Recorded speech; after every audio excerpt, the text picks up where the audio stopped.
તો આ સવાલ એ આવે છે કે મોદી સાહેબની આટલી સરસ યોજનાઓ હોય છે, જાહેરાતો કરે છે, તો એનો અમલ કેમ નથી કરતા? એ આજ સુધી લોકો સમજી શક્યા નથી નરેન્દ્ર મોદીની જે માનસિકતા છે.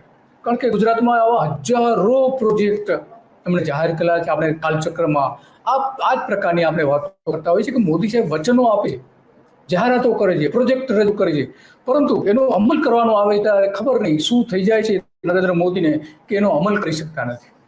કારણ ગમે તે હોય, શું કારણ છે હજુ સુધી શોધી શકાયું નથી.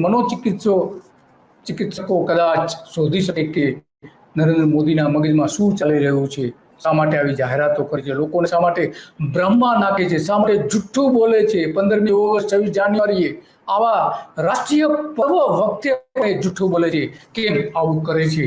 એ ખરેખર મનોચિકિત્સક ડોક્ટરોએ એનું નિદાન કરે અને સાચી વિગતો આપણે જાણી શકીએ. બાકી માત્ર ને માત્ર આપણે અત્યારે તો એ જે કે છે એ પ્રમાણે સાંભળીએ છીએ અને વાતો કરીએ છીએ.